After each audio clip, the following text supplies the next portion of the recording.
What up, everybody? Welcome to episode 9, Comics Remixed. Wade Wilson, David Sanchez. Yo. Today is Star Wars Day. Did you know that? Yeah, I did. Yeah, may the 4th be with you. Yeah.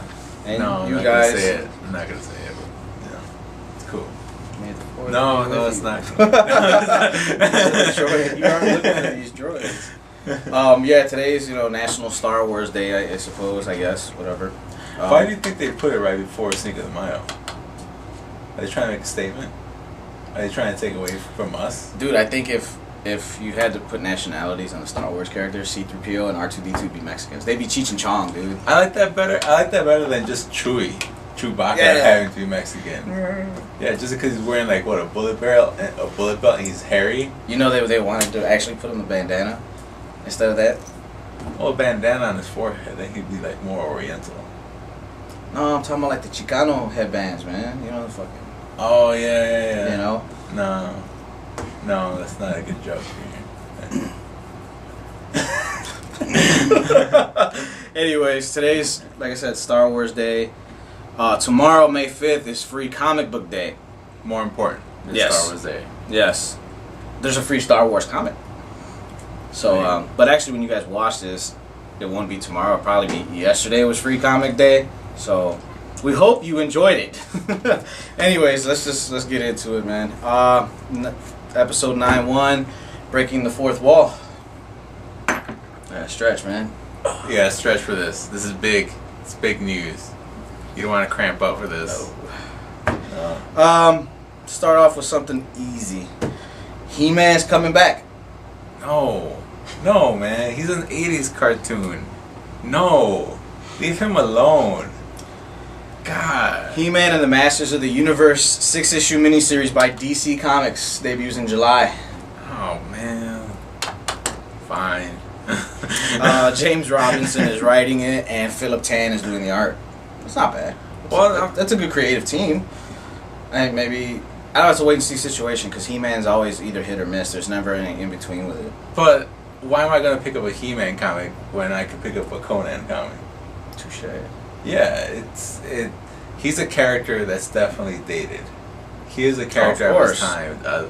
Remember when they tried to look at his haircut? He's got that little. Yeah, but when they tried to revamp the cartoon in Cartoon Network, it didn't work then. Yeah. Because the names, they tried to revamp some of the look of it, but it's just a very dated cartoon. It's like what was that cartoon with the cowboy Indian guy that was in space? You remember him?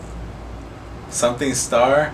He would always go like Strength of the Bear and different animal powers. Yeah. Brave Star. The name. Brave Star. Thank you, cameraman. Cameraman. Or Grip. We got a special guest on the show today. He'll be on camera later. So, but yeah, with Brave Star. Try to make a Brave Star movie. It's not gonna work. It's not. He's very dated. Oh, we're not talking about movies though. It's a 6-issue miniseries. It's a comic book. Yeah, but just it's a visual look. Like, I'm well, sorry. We can tell you this: when it ships in July, David will be sitting here with it on the counter. I will be complaining about it, unless like halfway through the first issue, a time machine pops up, and like he appears in this time, and like all kinds of craziness and slapstick comedy. Skeletor pops up boner. Yeah, there you go. All kinds of stuff like that. It's not gonna work. It's Moss not. Man. Because sadly enough, too, these days, a lot of things have to become more edgy to be appealing, and you've got some of the things have to be, I don't want to say changed, but maybe translated is a better word to fit today's standards. I don't see He-Man doing that without ripping off a lot of the stuff that's already out. Yeah, you know. That's why I compared him to Conan, because without that edginess, the comic book really won't survive. And it's from the heart, as a hardcore, I'd hate to see that happen. I'd hate to see like that happen to my memories. But like as far as like what's going on now, it'd be kind of cool to actually see him. It's like in G.I. Joe in the cartoons, like no one ever died. So it'd be kind of cool to see him like lob a couple of heads off. To be like, it's like closure. For eternity. Like thank God, finally. Woof. Fuck you, Orko. He'll bang She-Ra and that other chick. That's his cousin, dude. Really? Yeah. Related? Yeah. Fuck it, man. It's She-Ra and Prince Adam are cousins, bro. First of all, it's medieval times. There was inbreeding. There's insect. Oh, dude. Actually, yeah. If it were more true to the times, if He-Man were more true to like the Dark Ages, it'd be raunchy. It'd be like watching sexual activity, kind of like Spartacus mixed with Game of Thrones, and like if Man at Arm gets it, he gets it on with that Beast guy, because like homosexual it'd be Conan. tension in there, just like let him cut loose, just no. So you think it's She-Ra and Evil Lyn get it on in a girl-on-girl situation? Put them all together. Thank you. They had what is it? Menage, like just rooms where people had menage a trois and orgies. Caligula. Yeah, the Caligula, but like, that was more Roman. But I'm sure that stuff bounced around Europe. Yeah, He-Man's like, you want to see my Prince Adam? Exactly, man. And talking about it, I mean, let's call over like Thundercats. Like even a lot of like the viewers or even us, like the hardcore, like that's still kind of like, oh man, that's not my He-Man. That's not what I grew up with. Yeah, I didn't grow up with porn He-Man either. Yeah, but that's what he would become. Because that's what would it take to survive in this market? Sex and drugs. Frank Miller writes He-Man. Or I mean, pretty much. Yeah. But that's why I say no. Leave the guy alone. I think this is some license that they had sitting around, and it's like we have to do something with this property. What can we do with it right now? Is there like some He-Man special anniversary thing? Is it like 80 years of He-Man coming up or something? I hope not. Jeez, we'd be dead. No, but there has to be some reason. Don't date us that bad, man. Otherwise, I don't really see a point to bring back He-Man. Sales figures. If they could sell the book to hardcore 80s fans, they're going to. That's the market they're shooting for. Yeah. And they got, like I said, they got James Robinson on it, so we'll see how that goes. But look what it took for there's still the Ninja Turtles are still ongoing, and the reason they survive is because they stuck. They're fucking awesome. Well, they stuck to their roots and how they originally came out, and to a point, they were hardcore. To a point, they had to make sure that they didn't get completely sucked into what the '80s made them. Yeah, commercialized. And it was even then it was hard for them to bounce off of that, because that part of the whole Teenage Mutant Ninja Turtles brand, that whole part made such a huge impact. It gave us Ninja Rap. Do I do my dance again? Dude, how can you come up from that? Ninja. You can't. It's hard. It's difficult. Speaking of Ninja Turtles, dude, I put in my order for the Technodrome. Did you? $450 fucking dollars. Man. I had to sell some of my Marvel Legends to do it, so I'm not really losing any money. I see that more worth it, though. I see Ninja Turtles a lot more worth it than Legends figures. Because today's market with all these brand new figures is so iffy. Yeah, I agree. Yeah, so I'm kind of glad I didn't lose any money on it. Sold some Legends. Turtles have wasted time. That I see it as an investment. It's like that brings me up to 85% of having that collection complete. Wow. Good for you. Hell yeah, good for me, man. That's like the creme de la creme of my collection. Are you ever gonna get hardcore and get some of the movie stuff, like props and stuff? I thought about that. We'll see. After I own a house and shit, that all that kind of stuff will come later. That'll be extra. But because you're buying Ninja Turtle stuff, so you'll never have a house. Oh, I'll have a house. I'll have a house, David. Okay. Hey, man. Hey. That's a confident look. That's confidence. Good for you. No more cookies for you, asshole. Anyway, another thing this week, John Romita Jr. is attempting to break his Guinness World Record, his previous record, I should say, for 48 hours straight autograph session. Isn't that for a cause? Yeah, he's doing it for charity. It's called Heroes for Jordan. His previous record is 48 hours. This time he's going for an extra 2. He's going for the 50 hours. Now, it's Jordan Alyssa Atherton. She was born on September 17th, 1999. 2 months after her second birthday, she started complaining that her head was hurting and that she was having trouble with her balance and everything like that. And a few days after Thanksgiving of 2001, she was diagnosed with a brain tumor.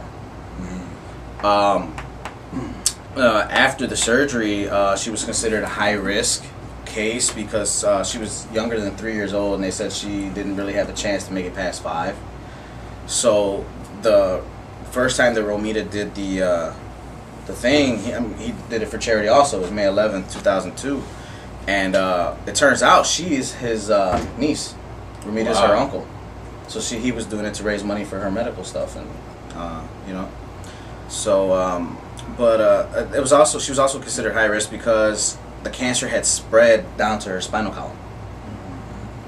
So a fundraiser was started, like I said, to help with medical expenses, and his previous record is 48 hours now, but she's 12 now, and she's a 6th grader, so she's free of cancer, but she still requires the medical treatment, and that stuff ain't cheap.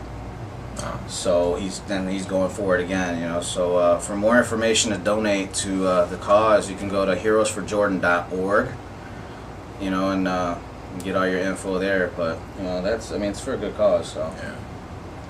You get that smart. I can't say shit now. I can't say a thing. This is a good cause. I just said He-Man should bang his cousin. It's like, I can't see. I was gonna open with the Romita one, and I was just like, I didn't want to open on a somber note, But like I said, it's for a good cause for his niece.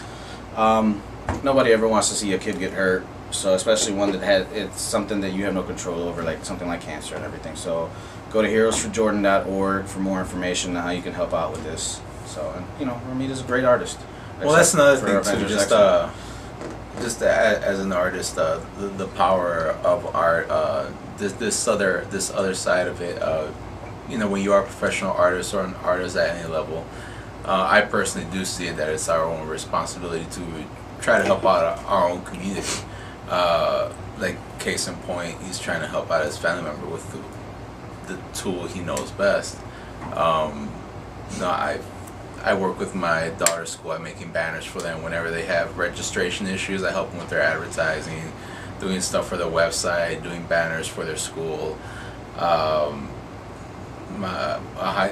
My former high school, doing stuff with them. But he's a great example of other things that we should be doing with our art. Yeah. So big ups to Jr. Pretty much. Yeah. All right, we're gonna close this out now. Something that a lot of people argue about: the Daredevil movie. Yeah. All right, we all know. I think everybody in the store, me, you, and you, can agree. It should have been Matt Damon, not Ben Affleck. Close quarters combat Daredevil. Yeah. It's not like he's gonna fuck again. That's not him. But no, 20th Century Fox is set to reboot the Daredevil franchise. Okay. They fucked it up the first time. Hopefully they learned their lesson. Cool. That was Kevin Smith too. No, he just made a cameo. That was it. He didn't have nothing to do with the story, actually. Besides actually getting Ben Affleck the part. Okay. Fuck you, Kevin. I never thought I'd say that. I like Kevin Smith. But then he gave us Comic Book Man, too. Yeah, fuck you, Kevin. Yeah, I don't think it's a good show. This one's better. David James Kelly is set to rewrite the script, and David Slade, not David Spade, Slade, is set to direct. And they're basing it on the Frank Miller Born Again story arc. So gritty. For those that don't know, it's the story arc where Kingpin gets a hold of Matt Murdock's secret identity as Daredevil, or is it diverse? The Daredevil's secret identity is Matt Murdock. Whatever. He finds out who he is. And he basically makes his life a living hell. It was pretty cool because he got the info from Matt's strung out prostitute cokehead girlfriend, Karen Page. And she sold out Daredevil for another fix. And see where it got her? Guardian Devil storyline? Yeah. Where is she now? Well, she's sharing a grave with Uncle Ben. You shouldn't be dating cokehead prostitutes to begin with. He's blind. He didn't know what he was doing. He has like super senses and shit. You tell me he couldn't figure out she was a cokehead? It's like, why are you shivering all the time? I'm cold. You haven't gained weight for 6 months. Are you okay? Yeah, so Fox is set to reboot Daredevil. I also heard they're set to reboot Fantastic Four. Yay. Yay. I'm not going to throw them too much credit for that or for Daredevil because they had it already and they screwed it up. You know? They had what already? Both franchises, FF and Daredevil. Okay. So it's like they had it, they screwed it up. That's not the movies. They didn't have it. No, I mean they had the rights. Okay. They, they hell no, they didn't have it. Yeah. Had Jessica Alba. Yeah. And they had Captain America before he was Captain America. Yeah. I hate that. Don't get me. Either way, that's one franchise that's well deserving of a reboot. Oh hell yeah. It was funny though. My opinion. I was reading on a website that we shall remain nameless because we're not getting paid to plug nobody else. They had a countdown about now that Marvel Studios has come out with the Avengers and all this other stuff. The things they need to do, and the number one thing was they need to get all their properties back. Mm-hmm. But Fox is tied up with Daredevil, it's tied up with X-Men, Fantastic Four, and then they just relaunched the First Class, the X-Men First Class, so that's going to go somewhere. They'd kill if they had Spidey, but, Sony's got it. They got to wait for all those contracts to expire. Yeah, or you've got buying back all those contracts. The smart thing to do would be to have the company that's putting the other movie, like Sony, for instance, with Spider-Man, do a joint movie with Marvel Studios and joint production. That would be the smart thing to do. So both parties win. It would be. You think Disney'd get on top of it? Yeah. I was going to say they're owned by Disney, so eventually it'll happen. Oh, of course. Of course. I was waiting for a Disney reference in the Avengers movie or something, like a product placement or something. I was praying there'd be no Mickey Mouse head like in the original Tron. No, I think there's Mickey Mouse. I think when they actually bought Marvel, like there was something like set in stone, like we're not gonna interfere with that. Yeah. Like the brands kind of stay separate in those aspects. Scarlet Witch Black Widow's got a freaking Minnie Mouse tattoo and shit. But on I'm her pretty ass. sure somewhere in the Magic Kingdom there's like a blind guy in a red suit. Of course. Mickey, here's Goofish. Not necessarily Daredevil. I'm pretty sure it's just like some guy lost. Dressed like Daredevil, but his name's not Daredevil. Like, His name's not Daredevil. yeah. Oh man, No. I love turning ugly people away. Go away. Children. Well, they're ugly children. Free comic book days tomorrow. One thing that gets me is when people see the sign. The sign, we're closed. We've got our hours on the door, and yet they ask you if they're open. Well, worst case scenario, they could think this is Max and Miriam make a porno. Oh yeah. Worst case scenario. Think about that. You're the receiver. No, I'm okay. Yeah, I'll leave. All right, well that's all we got for 9-1 breaking the fourth wall. You got any closing That's words? all you got for breaking the fourth wall? Yeah, there's 3. Yeah? 1, 2, 3. No talk of Avengers. Dude, you always do that, man. Yeah. We have 9-2 is always a discussion. You know that. Okay. You always do this. I'm just saying. That's what the script is I'm for. just saying, man. I show up for this thing. Okay? I have a real job. Bye. Okay.